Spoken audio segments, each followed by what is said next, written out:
آج ہم پینشن پر بات کریں گے۔ آج کی ویڈیو پینشن کے لیے مطلوبہ ضروری کاغذات کے متعلق ہے۔ آج بہت اہم انفارمیشن شیئر کی جائے گی۔ یہ معلومات موجودہ سرکاری ملازمین اور پینشنرز کے لیے امپورٹنٹ ہیں۔ السلام علیکم، آپ دیکھ رہے ہیں چینل گورنمنٹ امپلائیز اپڈیٹس۔ امید ہے کہ آپ سب خیریت سے ہوں گے۔ ریٹائرمنٹ کے نوٹیفیکیشن کے بعد اگلا اہم مرحلہ ہوتا ہے پینشن اپلائی کرنا۔ پینشن اب آن لائن اپلائی بھی کرنا ہوتی ہے۔ اگر آپ نے مینول اپلائی کرنی ہے تب بھی یہ ڈاکومنٹس چاہیے، اور اگر آن لائن اپلائی کرنی ہے تب بھی یہ ڈاکومنٹس ریکوائرڈ ہیں۔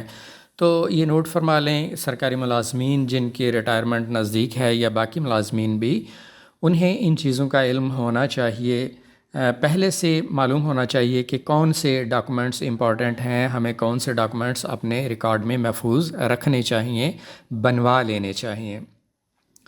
تو پینشن اپلائی کرنے کے لیے سب سے پہلی چیز ہے فارورڈنگ لیٹر، جو کہ محکمہ کا DDO تیار کر کے دے گا، یعنی فائل میں سب سے پہلے DDO کی طرف سے فارورڈنگ لیٹر ہوگا۔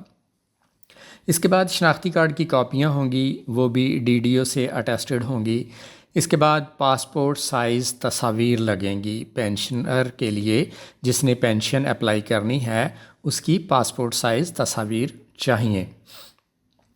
پھر اس کے بعد کچھ پینشن فارمز ہیں، جیسا کہ form B1، B4، D1، D2 وغیرہ، اور یہ فارم پینشن سینکشننگ اتھارٹی کی جانب سے تصدیق شدہ ہونے چاہیے۔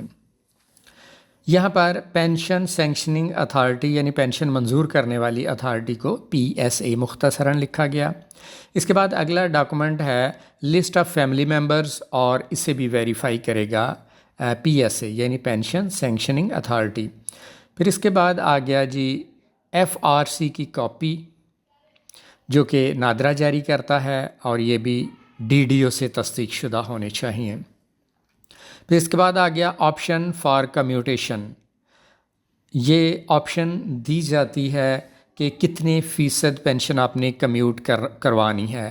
آپ نے 0% کمیوٹ کروانی ہے، یعنی 100% پینشن لینا چاہتے ہیں تو یہ آپشن چوز کر سکتے ہیں، یا 25% کمیوٹ کروانا چاہتے ہیں، 35%، یعنی جو بھی آپ کے پاس اختیار ہے اس لمٹ کے اندر رہ کے آپ نے اس فارم پر بتانا ہوتا ہے کہ آپ نے کتنی پینشن کمیوٹ کروانی ہے اور کتنی منتھلی پینشن لینی ہے۔ پھر اس کے بعد آ گیا لاسٹ پے سرٹیفکیٹ LPC۔ پھر اس کے بعد آ گئی سروس سٹیٹمنٹ۔ اس کے بعد اوریجنل سروس بک، یعنی اگر آپ نان گزٹڈ ملازم ہیں تو پھر اوریجنل سروس بک ساتھ لگانا ہوتی ہے۔ نیکسٹ آ گیا جی بینک آپشن فارم۔ یہ ویریفائی ہوگا متعلقہ بینک سے جہاں پر اکاؤنٹ ہے، جس اکاؤنٹ میں پینشن منگوانی ہے اس بینک سے تصدیق شدہ یہ فارم ہے۔ اس بار آپ کے اکاؤنٹ کی انفارمیشن ہوتی ہے، تو یہ بینک سے ویریفائی کروانا لازم ہے کہ وہ آپ کا نام، ٹائٹل، بینک اکاؤنٹ نمبر وغیرہ وہ تصدیق کرتے ہیں کہ اس میں کوئی غلطی نہیں، اس میں پینشن منگوائی جا سکتی ہے۔ نیکسٹ ہے انڈیمنٹی بانڈ یعنی معاوضہ بانڈ۔ یہ اب آپشنل ہے، پہلے لازمی ہوتا تھا، اب یہ لازمی نہیں رہا۔ پھر آ گیا لاسٹ کمپیوٹرائزڈ پے سلپ۔ پھر آ گیا اوریجنل ریٹائرمنٹ لیٹر، یعنی ریٹائرمنٹ کا جب نوٹیفیکیشن ہو جائے تو اس کے بعد پینشن اپلائی کرنا ہوتی ہے، تو ریٹائرمنٹ کا نوٹیفیکیشن ہونا لازم ہے، یہ بھی ضروری ہے۔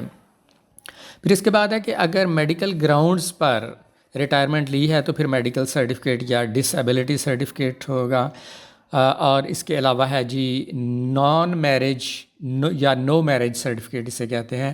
یہ عموماً فیملی پینشن کے لیے ریکوائرڈ ہوتا ہے کہ سرکاری ملازم کی وفات ہو گئی یا پینشنر کی وفات ہو گئی تو اس کے بعد پینشن اس کی بیوہ کو منتقل ہونی ہے، تو اس کے لیے نان میرج سرٹیفکیٹ یا نو میرج سرٹیفکیٹ ہوتا ہے وہ، اور اس کے علاوہ سول لافل وڈو سرٹیفکیٹ، واحد قانونی بیوہ کا سرٹیفکیٹ بھی ایک ہوتا ہے، وہ بھی لگانا ہوتا ہے کہ اگر ایک سے زیادہ بیوہ ہیں تو پھر ان میں پینشن اس طرح تقسیم ہوگی، اور اگر واحد ہے تو اس کے لیے پھر یہ سرٹیفکیٹ لگانا پڑتا ہے۔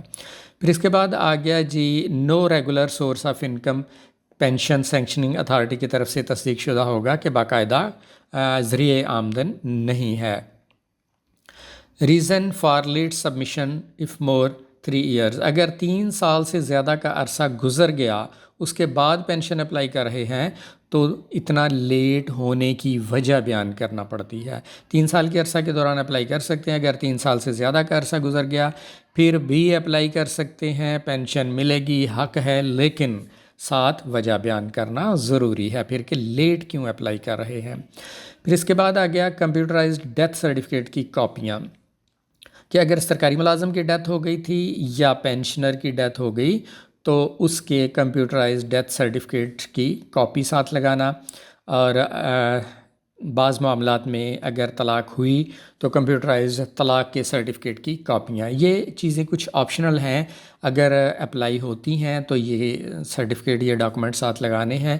یہ تمام ڈاکومنٹ اپلائی نہیں ہوتے، ہر ایک کو ریکوائرڈ نہیں ہے، جیسا کہ ڈیتھ سرٹیفکیٹ ہے یہ ڈیتھ کی صورت میں ہے، طلاق کی صورت میں طلاق سرٹیفکیٹ ہے۔ پھر نیکسٹ آ گیا کمپیوٹرائزڈ میرج رجسٹریشن سرٹیفکیٹ، یعنی کمپیوٹرائزڈ نکاح نامے کی کاپی، اور آخری چیز ہے یہاں پر ایفیڈیوٹ ان اوریجنل، حلف نامہ، یہ اصل حلف نامہ بھی ساتھ لگایا جاتا ہے۔ یہ تھے کچھ ڈاکومنٹس جن میں سے زیادہ تر لازم ہیں، چند ایک ڈاکومنٹس ہیں جو کہ آپشنل ہیں، وہ اگر آپ کے متعلقہ ہیں تو آپ اٹیچ کریں گے، اگر وہ آپ کے متعلقہ نہیں ہیں تو وہ اٹیچ نہیں ہوں گے۔ یہ تمام ڈاکومنٹس کی کاپیاں جو ہیں یہ تصدیق شدہ ہونی چاہیے، اور یہ DDO سے تصدیق شدہ ہوتی ہیں۔ کچھ ڈاکومنٹ ہیں وہ پینشن سینکشننگ اتھارٹی منظور کرے گی۔ پھر اس کے بعد کچھ مزید ہدایات ہیں۔ پہلی چیز ہے کہ باقی جو تمام ڈاکومنٹ ہیں وہ DDO سے تصدیق شدہ ہونے چاہیے، تمام ڈاکومنٹس پڑھنے کے قابل یعنی ریڈیبل ہوں، فوٹو کاپی واضح ہو، نمایاں ہو، آسانی سے پڑھی جا سکے، اور تمام ڈاکومنٹ مکمل سکین کر کے اپلوڈ کریں۔ جب آپ نے آن لائن اپلائی کرنا ہے تو اس کی سکیننگ بہترین ہونی چاہیے۔ پھر اس کے بعد آ گیا سروس بک کے تمام صفحات مکمل سکین کر کے اپلوڈ کریں۔ اپلوڈ کی گئی تصاویر کی ریزولوشن مکمل پڑھے جانے کی صورت میں ہونی چاہیے، یعنی جو بھی ڈاکومنٹ آپ نے سکین کیے ان کی ریزولوشن اتنی اچھی رکھیں کہ وہ ریڈیبل ہوں، آسانی سے پڑھے جا سکیں۔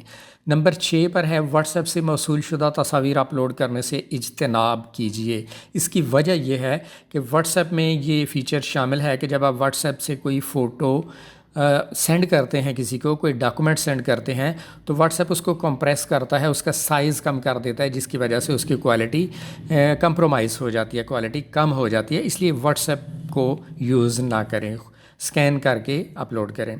ڈاکومنٹس نامکمل ہونے یا پڑھے جانے کے قابل نہ ہونے کی وجہ سے آپ کی اپلیکیشن تاخیر کا شکار ہو سکتی ہے۔ ان ہدایات پر عمل کریں تو آپ کی اپلیکیشن یقیناً پہلی اٹیمپٹ میں منظور ہو جائے گی۔ یہ تھی آج کی اہم انفارمیشن کہ پینشن اپلائی کرنے کے لیے کون کون سے ڈاکومنٹ ریکوائرڈ ہیں۔ اگر آپ ایسی معلومات میں دلچسپی رکھتے ہیں تو چینل سبسکرائب کر لیں تاکہ ایسی ویڈیوز آپ کو ملتی رہیں۔ چینل کا نام ہے گورنمنٹ امپلائیز اپڈیٹس، میری ویب سائٹ ہے www.governmentbrief.com۔ یہ انفارمیشن آپ کو میری ویب سائٹ پر بھی مل جائے گی۔ آپ کے قیمتی وقت کا شکریہ۔ اللہ حافظ۔